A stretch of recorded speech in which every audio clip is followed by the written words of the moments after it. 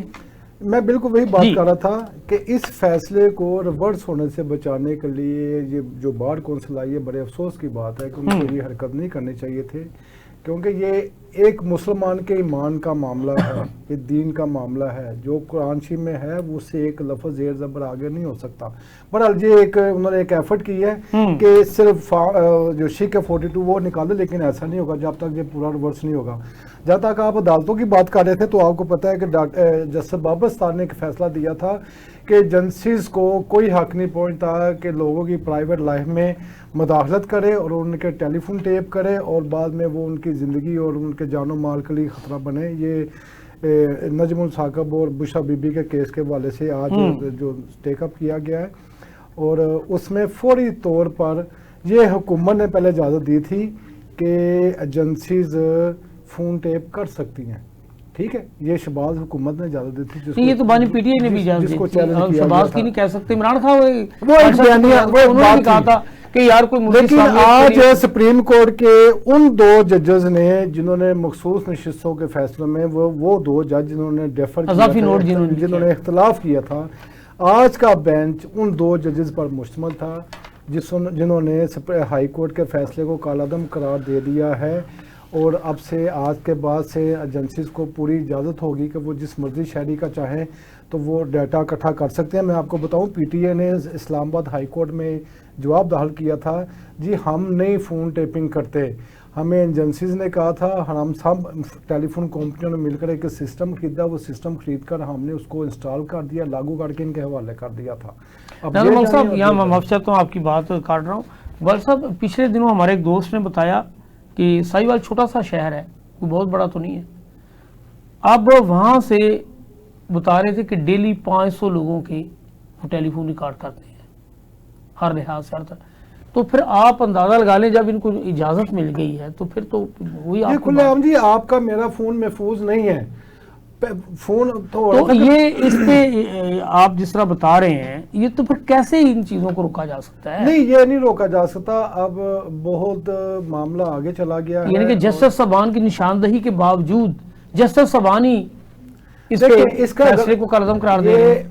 ہونا چاہیے، phone tapping ایجنسیوں کو اجازت ہونی چاہیے، اس کے لیے ایک معقول سسٹم ہونا چاہیے، لیکن وہ صرف ملک کی سلامتی کے لیے استعمال ہونے چاہیے. ملک میں دہشت گردی کے خاتمے کے لیے یا دوسری ملک کی جو سازشیں ہوتی ہیں اس کو تدارک کرنے کے لیے. لیکن جب آپ لوگوں کی ذاتی زندگی میں گھس جائیں گے، جیسے لطیف کھوسا جو پی ٹی آئی کے ایم این اے میں وکیل بھی ہیں، بشرا بی بی کے درمیان ہونے والی ایک کلائنٹ اور وکیل کے درمیان ہونے والی گفتگو ٹیپ کر لی گئی تھی، پھر اس کو آن کر دیا گیا. اور جو ہماری وزیر اعلیٰ ہیں وہ بانگ دوحل کہتی ہیں جی میرے پاس بہت سی ٹیپیں ہیں، میں جب وقت آئے گا تو میں ریلیز کروں گی.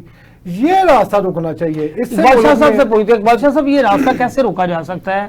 وقت کے حاکمین اسے کہہ رہے ہوتے ہیں کہ یہ ہونا چاہیے، اپوزیشن کے لوگ اس کی مخالفت میں چلے جاتے ہیں، جہاں اپوزیشن والے آتے ہیں حکومت میں وہ بھی حمایت کر رہے ہوتے ہیں. اگر ملک کی سالمیت کی بات بھی ہو اقبال شاہ صاحب تو پھر یہ لوگوں کی یہ جو ٹیلی فون لیکس والی بات ہے یہ تو نہیں ہونی چاہیے. ہم موجودہ دور سے پیچھے چلے جاتے ہیں کیونکہ ہم ہمیشہ پرانی بات تو کر سکتے ہیں، وہ تاریخ کا حصہ ہوتی ہے، تو ہر بندے کو اپنی جان عزیز ہے. جو چیزیں جنرل باجوہ کے زمانے میں ہوتی رہی اور جو فیض حمید کے زمانے میں انہوں نے خاص طور پر سول جج سے لے کے اتنا انہوں نے پھیلا لیا تھا کہ ملک کی سلامتی تو ایک طرف رکھ دینا، وہ کیا کرنا اس کا. آپ نے دوسرے دشمن ملکوں کا علاج کرنا ہے، ہم نے کشمیر کے متعلق اس کو چھوڑے. اچھا ہم فیض حمید کی طرف آ جاتے ہیں، یہ ٹاپک ہمارا کافی بات اس پہ کر لی ہم نے. تو اب دیکھیں اقبال شاہ صاحب، جنرل فیض حمید کی تفتیش ان کے اپنے ادارے میں ہو رہی ہے. تفتیش کیا ہے یہ نہ آپ کو پتہ ہے، نہ مجھے پتہ ہے، نہ حکومت کو پتہ ہے. تفتیش کے جو مندرجات ہیں اس وقت تک سامنے نہیں آ سکتے جب تک وہ کل کو کسی عدالت میں اسے چیلنج نہیں کریں گے، جب تک وہ سارا اس کا انویسٹیگیشن کی چیزیں. اب حکومت اپنی طرف سے جناب یہ سانح نومی بھی بالواسطہ یہ بانی پی ٹی آئی کے ساتھ یہ سازش ہوتی رہی.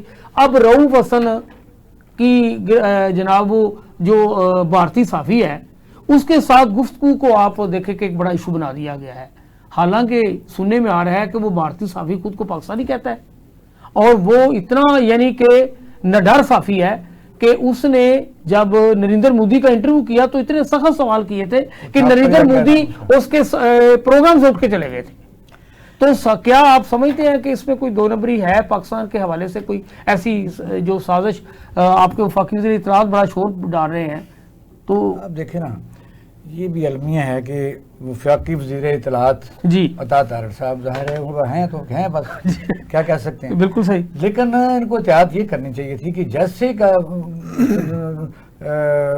آئی ایس اے کے جو جنرل تھے فیض حمید صاحب گرفتار ہوئے، کراچی سے جناب شرجیل میمن صاحب اور لاہور سے لائیو عطا طاہر صاحب ابھی ڈائریکٹلی انہوں نے کہا کہ یہ جو تانے بانے ہیں یہ عمران خان کی طرف جاتے ہیں. پہلی بات تو یہ ہے کہ جو لوگ پروسیڈ کر رہے ہیں پروروب کر رہے ہیں ایگزیکیوٹ کرنا چاہتے ہیں جناب ان کو اس کے بیریئر طے کرنے چاہیے تھے آئی ایس پی آر کو کہ بھی سٹاپ اٹ. آپ نے صحیح کہا کہ وہ ان کا انٹرنل معاملہ ہے، وہ ان کو انکوائری کرنے دے. ہمیں نہیں پتا کیا پوچھا جا رہا ہے، کیا بتایا جا رہا ہے یا کیا آگے ہونا ہے. یعنی یہ سیاسی جو دونوں سندھ اور پنجاب ہے انہوں نے فوری پریس کانفرنس کی، وفاق نے بھی کی کہ جی یہ تو سارا کھرا ہی اس طرف جاتا ہے. پھر رؤوف حسن کی آپ نے بات کی تو پنجاب لاہور کے باقاعدہ طور پر آپ کو پتا ہے کہ انڈین چینل میں ہمارے کئی صحافی روزانہ شامل ہوتے بات کر رہے ہوتے ہیں. انڈین جو صحافی ہیں آپ سے بات کریں میرے سے کریں تو ہم بات کرنے کے لیے دیتے ہیں. ہمارے کئی دوست کرتے ہیں جی جی ایسے ہمارے پروگرام دیتے ہیں، فوجی افسران باقاعدہ بیٹھتے ہیں انڈین چینل میں، لاہور میں ان کے آفیسز ہیں باقاعدہ طور پر.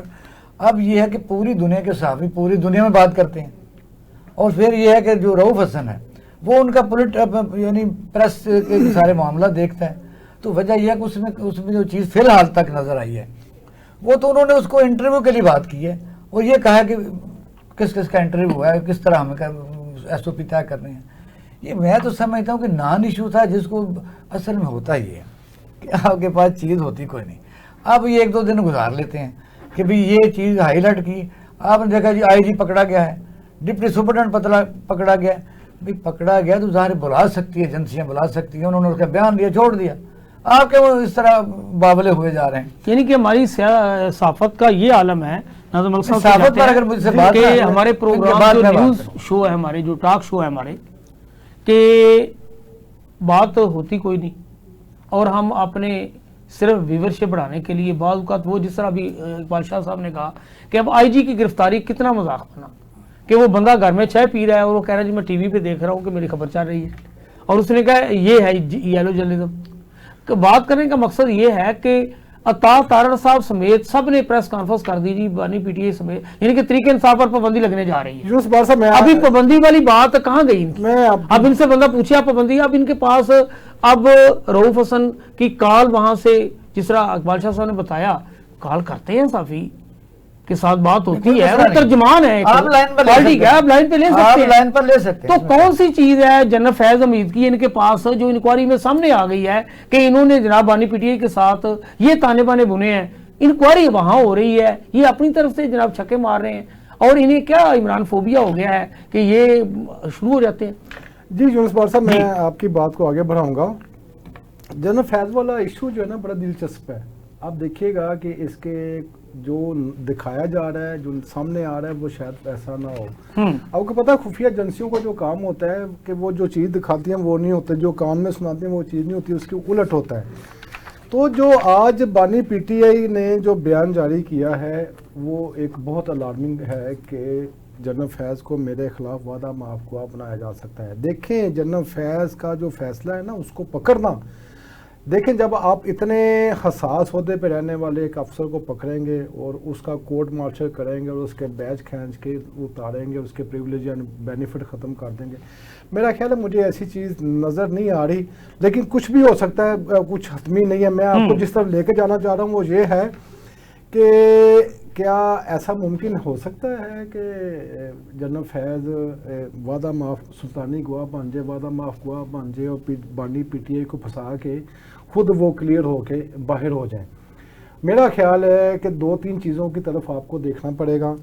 سب سے پہلے یہ کہ کیا فوج کے اندر جنرل فیض کی جو گرفتاری ہے اس کا ریاکشن ہے, اس کا ہے, کیونکہ وہ جو ایک ڈنر کا اہتمام کیا گیا تھا ایک جس میں سابق آرمی چیف اور سربراہ افواج کے شامل ہوئے تھے, وہ ایک تاثر دینا تھا کہ فوج ہمارے ساتھ ہے.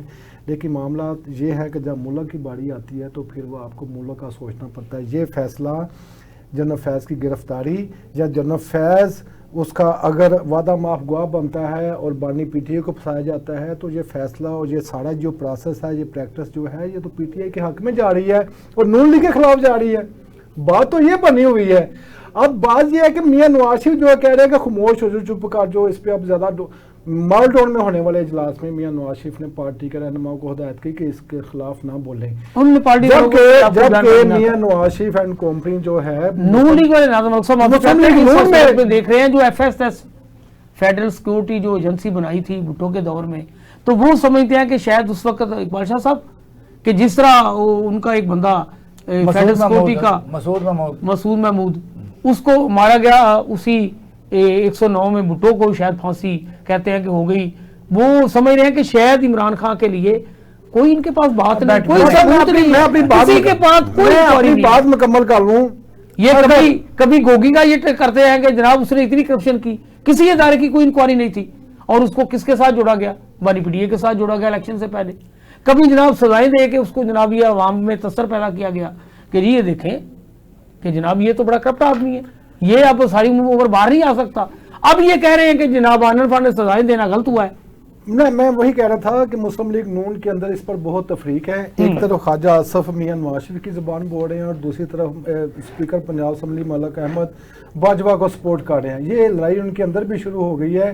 وہ یہ سمجھتے ہیں کہ اگر آج ہم نے ان کے ساتھ یہ کیا تو کل کو ہمارے ساتھ بھی ہونا ہے. جس طرح فون ٹیپنگ کی اجازت دی ہے نا, تو یہ کیا سمجھتے ہیں ان کے جو فون ٹیپنگ نہیں ہو رہے. آپ نے دیکھا ڈپٹی اسپیکر والا جو معاملہ, سابق ڈپٹی اسپیکر والا جو معاملہ سامنے آیا ہوا, اس کی بھی کالیں سامنے آ گئی. اچھا ناظرین ملک صاحب یہاں ایک شارٹ بریک لے لیتے ہیں, دوبارہ پھر یہ سے شروع کرتے ہیں. ناظرین ہم نے جو رؤوف حسن والا بھارتی صحافی کے ساتھ ایشو تھا اس کو ڈسکس کیا, ہم بانی پی ٹی اے کے ساتھ جو تفتیش کے حوالے سے باتیں کی جا رہی ہیں اس کو ڈسکس کیا, وعدہ معاف کے حوالے سے, ہیومن رائٹس کے حوالے سے آج عالمی دن جو ہے وہ منایا جا رہا ہے. ہم آپ کو بتائیں گے کہ کیا پاکستان میں بھی ہیومن رائٹس کے حوالے سے کوئی اس کی وائلیشن کی جاتی ہے, یا جو ہیومن رائٹس حقوق ہمیں دلاتی ہے اس حوالے. جی اقبال شاہ صاحب آپ سے پوچھ لیتے ہیں کہ آج ہیومن رائٹس کا جس طرح عالمی دن ہے تو ان کی آپ کے سامنے ہمارے حقوق کا تحفظ ہے, تو پاکستان میں جو کچھ آپ دیکھ رہے ہیں موجودہ ہماری جو حکومت ہے اس کے اندر اٹھنے والی آوازیں جو ہیں، کیا یہ ہیومن رائٹس آرگنائزیشن جتنی بھی ہیں ان کو ملنے والے حقوق کے یہ محافظ ہیں؟ ان کو یہ کہیں پاکستان میں ایسا ہے کہ ان کی اٹھنے والی آوازوں پر حکومت کو نوٹس لیتی ہے؟ صاحب یہ ہمارا ملک ہے، کئی باتیں ہم جان بوجھ کے نہیں ہمیں کرنی چاہیے، جی جی، کیونکہ انٹرنیشنل ٹی وی ہے ہمارا اور ہر جگہ چیز جاتی ہے، ہمیں شرم آتی ہے۔ یہاں ہیومن رائٹس ہیں ہی نہیں جناب، یہاں انسانوں کے حقوق ہوتے ہیں اور انسانوں کی رسپیکٹ کرتے ہیں، اور ہمارا جو دین ہے اسلام ہے وہ تو زور ہی اس پر دیتا ہے ہیومن رائٹس کے اوپر۔ اس کے لیے تو یہ ہے کہ اگر آپ کھانا پکائیں تو خوشبو ہمسائے کی طرف جائے تو وہ حصے دار بن جاتا ہے، اور سارے مدینہ سارا سلسلہ تھا۔ اب یہ ہے کہ اس وقت آپ نے دیکھا کہ جتنی ہیومن رائٹس کی پاکستان میں تنظیمیں تھیں جناب، انہوں نے سیریمونیل تو کسی جگہ کو بیان دیا ہو، جس طرح ایک زمانے میں باقاعدہ اس پر کام ہوتا تھا، لوگ جلسے جلوس کو کر کے تھوڑا سا ہائی لائٹ کرتے تھے، وہ تو نہیں ہے۔ دوسرا یہ ہے کہ میں دیکھ رہا تھا کہ کل ہی کی خبر ہے، اور سندھ میں دادو کے گوٹھ میں جہاں سیلاب آئے ہوئے ہیں، اس مملکت خدا دا جس کو کہتے ہیں کہ اسلام کے نام پر حاصل کیا گیا ہے، کچھ لوگ کہتے ہیں کہ یہ ایسا ہے نہیں، یہ تو دو قومی نظریہ تھا، کوئی کچھ کہتا ہے، بھائی اسلام کے نام پر تو ہے کہ 97% مسلمان ہیں۔ آپ دیکھیں ایک زمانہ جی محمد بن قاسم وہاں سے آ گئے تھے ایک چیخ سن کے، حجاج بن یوسف نے جو بجوایا تھا۔ اب تاریخ کو ہمیں تھوڑا سا، میں تو یہ کہتا ہوں یہ کام جو دھندا پاکستان میں ہو رہا ہے، یہ ہمیں وہ دوبارہ پڑھنے کی طرف توجہ دلا رہا ہے کہ کیا وہ واقعہ صحیح تھے یا ہمیں ویسے پڑھائے جاتے رہے؟ کیا ایسے مسلمان اتنی دور ایک لڑکی کی چیخ سن کے آئے؟ اگر آئے تھے تو یہ جو یہاں بیٹھے اس وقت یہاں مسلمان ہی کوئی نہیں تھا، معاشرے ہندو تھا۔ تو یہاں یعنی 45 بچیاں جو کل بکی ہیں، اور سیلاب زدگان کے بھوک ننگ اس حد تک ان لوگوں کے پاس کوئی چیز کھانے پینے کے لیے نہیں ہے، چھت نہیں ہے، بیمار ہیں، انہوں نے بچیاں کم سن بچیاں بیچی ہیں۔ اس سے ڈوب کے مرنے والی بات ہے۔ اور سندھ حکومت جو کہتے ہیں ہم مکان بنا رہے ہیں، اور وہ جو ان کا لیڈر ہے بلال بھٹو زرداری اسے پہنچے ہی نہیں، کوئی وزیر اعظم نہیں پہنچا، اور ایک جگہ ہمیں تو اس پر چلو فخر ہے، ایک کھلاڑی ہے، ساری جگہ اس کی سیلیبریشن ہو رہی ہے، 15 کروڑ روپیہ۔ آج تک بھوک ننگ کی وجہ سے 45 بچیوں کو بیچا گیا اس پاکستان میں۔ تو یہ پاکستانی جو ہے پورا معاشرہ، اس کے منہ پر ہیومن رائٹس کہاں سے آ گئے؟ کہاں ڈھونڈ رہے ہیں آپ ہیومن رائٹس کے؟ بچوں کے رائٹس کہاں ہیں؟ بوڑھوں کے رائٹس کہاں ہیں؟ جا کے دیکھیں کافروں کے ملکوں میں جن کو ہم نے جنت میں نہیں جانے دینا، ان میں 18 سال سے پہلے آپ دیکھیں کیا رائٹس ہیں، 60 سال کے بعد کیا رائٹس ہیں، ان کے شہری کے کیا رائٹس ہیں۔ آپ کے شہری کے کوئی رائٹس ہیں؟ جس کو مرضی اٹھا کے لے جاؤ اور اسے آرام سے 15-20 دن میں جوتے مار کے چھوڑ دو۔ اب دیکھیں نا پچھلے دنوں کیا وہ امن کھوسا ہے، ہاں کل اس کا مقدمہ درج کر دیا انہوں نے، جب ہائی کورٹ نے جواب طلبی کر رکھی ہے اور کہا اسے بازیاب کر کے لائیں۔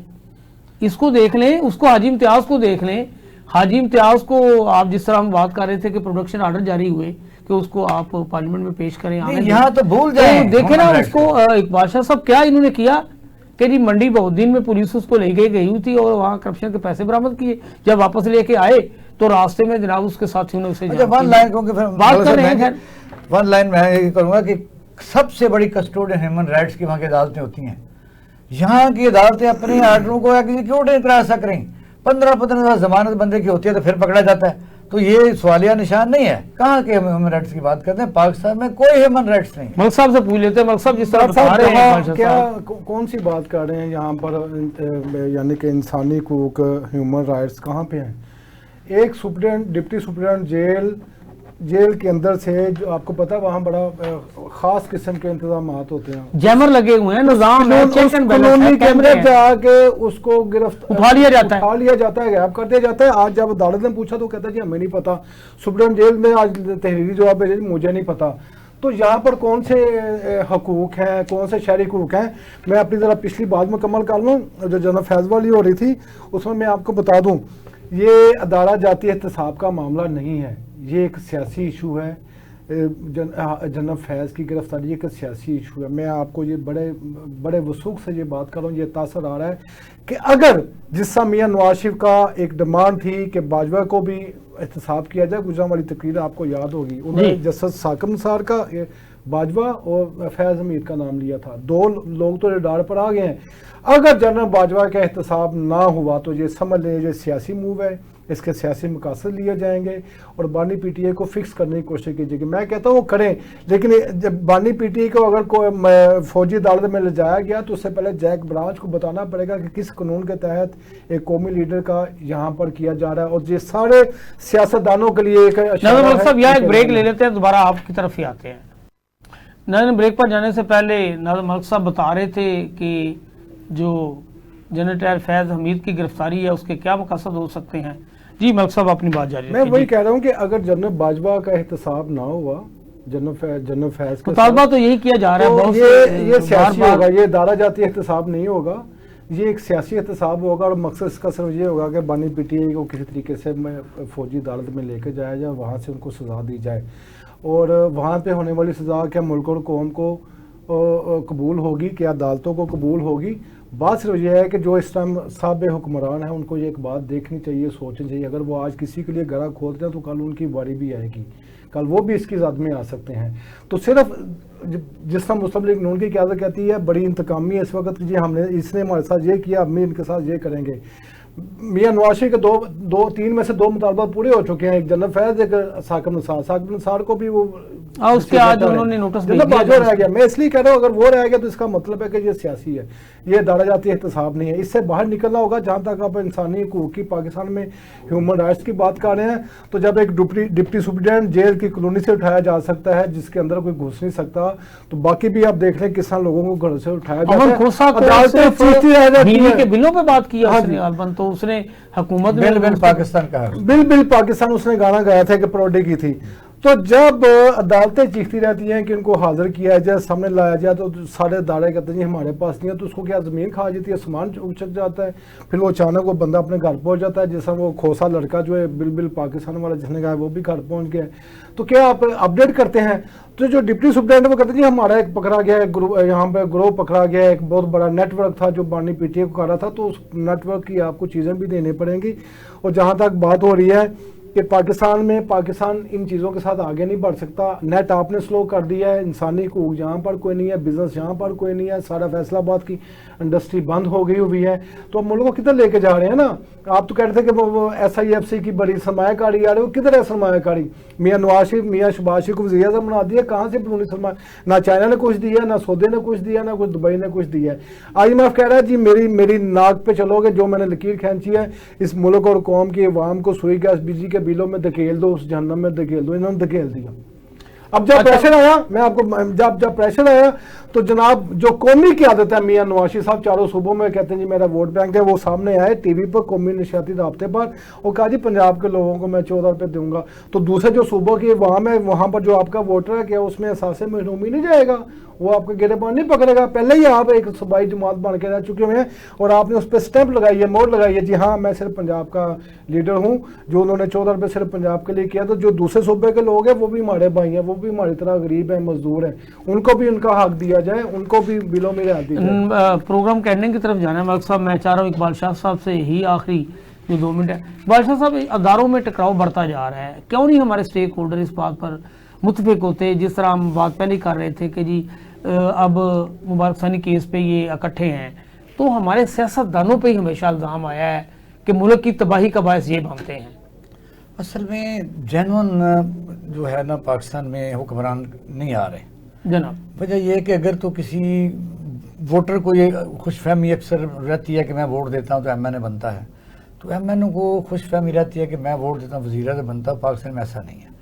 پاکستان میں وزیر اعظم بننے کے لیے لوکل پاکستان سے اور پاکستان سے باہر سودا بازی کے بغیر. اچھا معافی چاہتا ہوں, آپ کی بات کر رہا ہوں. اقبال شاہ صاحب آج ہم کہتے ہیں کہ جی ہم نے پاکستان کو بڑی قربانیوں کو بعد حاصل کیا ہے, اور آج بھی ہم توقع کر رہے ہیں کہ یہاں کے لوگ باہر نکلے اور جناب سب کچھ اپنے ساتھ ہونے والے ظلم اور ناانصافی کو جناب حکمرانوں کو کچل کر رکھ دیں, ملیا میٹ کر دیں اور ایک انقلاب پیدا کر.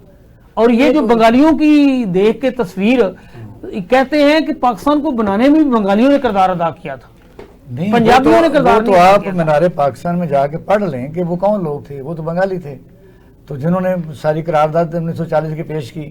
تو کیا ہمارے حکمران سمیت جو بھی ہمارا ملک کی سمت چلانے والے ہیں وہ سمجھتے ہیں کہ یہ قوم کبھی سارے لوگ فوری چلے گئے تھے, اس کے بعد ان کے ساتھ بہرحال ہم موضوع سے زیادہ ہٹ گئے کیونکہ پھیلا دیا ہم نے. صورتحال یہ کہ آپ کہتے ہیں اور آپ کی خواہش اچھی ہے کہ اس وقت بچنے کی یہی ایک امید ہے جو استعمال ہو رہے ہیں یا جن کے ہاتھوں میں سیاستدان استعمال ہو رہے ہیں اور یہ سمجھ رہے ہیں کہ ہماری طاقت ہے، ان کی طاقت نہیں ہے. اس وقت سٹنگ گورنمنٹ کے پاس کچھ نہیں ہے، اور یہ لیکن طاقت جو ہے کسی پولیس افسر کسی بیوروکریٹ کا تبادلہ تک نہیں، میں کہتا لیکن طاقت ضرور استعمال کر رہے ہیں. یعنی ظاہر یہ ہے کہ الزام تو انہیں پر ہے جو کل کو یہ بھگتیں گے بھی، جس طرح ناظم ملک صاحب نے کہا ہے. ان کو بڑی تیزی سے، بلکہ میں تو کئی دفعہ کہتا ہوں کہ اب بھی اور اسی وقت ہی ان کو اس طوفان سے بچنے کی تدبیر کرنی چاہیے جن کی زد میں یہ اگلے مہینے آنے والے ہیں. اور یہ جو سٹی گورنمنٹ ہے بہت زبردست ہاٹ واٹر میں ہے. میں یہ سمجھے ملک صاحب کی فکرہ بالکل مجھے پسند آیا ہے کہ جو نظر آ رہا ہے وہ نہیں ہے، جو ہو رہا ہے وہ تو نظر ہی نہیں آ رہا. اس لیے یہ حکومت کے پاؤں زمین سے اوپر اس وقت جو سٹنگ گورنمنٹ ہے، سوائے اس کے لولی پاپ. کون سا نیشنل لیڈر آپ بتائیے؟ تو کل اس ہوا موٹو سپریم کورٹ لینا جی کہ سٹاپ اٹ، یا سارے پاکستان کو ریلیف دیں یا پنجاب کا بند کریں. آپ ہوتے کون ہیں؟ یا اپنے گھر کے پیسے ہیں تو آپ آئی پی سے کہیں 19,000 ارب روپیہ چھوڑیں نا. پھر آپ دیکھیں 1900 ارب 2,000 ارب تک ہے تو وہ چھوڑیں. وجہ یہ کہ ان کے پاس یہ 45 ارب بھی تو قوم کا ہے. قوم کا کوئی وجہ یہ ہے کہ اس وقت صورتحال کس کی ہے. لیکن وہاں سے جس کو ہم بار بار کہہ رہے ہیں وہ پاکستان کا ادارہ اس وقت دنیا کا آخری نمبر پر ادارہ ہے، اس سے کون سی توقع رکھی؟ سپریم کورٹ آف پاکستان کے تو الفاظ چیف جسٹس کے اپنے ہیں، میرے نہیں ہیں کہ مجھ پر کنٹمپٹ لگا دے گا. وجہ یہ ہے کہ پاکستان کی سپریم کورٹ ہی کسٹوڈین ہوتی ہے جہاں بے انصافی ہو رہی ہے. بے انصافی ہو رہی ہے. پنجاب کے پیسے کس کے ہیں؟ جس بندے کے گھر میں بجلی نہیں ہے وہ بھی تو اس کے بھی پیسے دیہاتوں میں نہیں بھی ہیں. تو باہر کے ملکوں میں بھی لوگ گئے ہوئے ہیں. یہ کس نے اختیار دیا جی میاں صاحب اور اس کی بیٹی بیٹھ کے جو فیصلہ کریں؟ مجھے بتائیے. صاحب ہمارے معاف چاہتے ہیں آپ کی بات پورے پاکستان کو دیں اور سندھ نے ریفیوز کر دیا، کے پی کے نے ریفیوز کر دیا، بلوچستان ریفیوز. ناظرین ہمارے پروگرام کا وقت ختم ہو گیا ہے. جس طرح ناظم ملک صاحب نے بتایا، اقبال شاہ صاحب نے بتایا کہ آج ہمیں یہ جو چیزیں دکھائی دے رہی ہیں، نظر آ رہی ہیں، بظاہر یہ صورتحال نہیں ہے، لیکن جتنے بھی سٹیک ہولڈرز ہیں انہیں ہوش کے ناخن لینے چاہیے. انہیں اس ملک کی سلامتی کے لیے، اس عوام کے ساتھ پیش آنے والے مسائل کے خاتمے کے لیے کوئی اکٹھے ہو کے ایسا فیصلہ کرنا چاہیے کہ جس سے وہ خود بھی سرخرو ہو پائیں اور ہماری عوام میں بھی خوشحالی لائی جا سکے. تو اس کے ساتھ ہی اپنے میزبان یونس پاٹ اور جناب اسٹوڈیو میں موجود ناظم ملک صاحب اور اقبال شاہ صاحب کو اجازت دیجیے. اللہ نگہبان.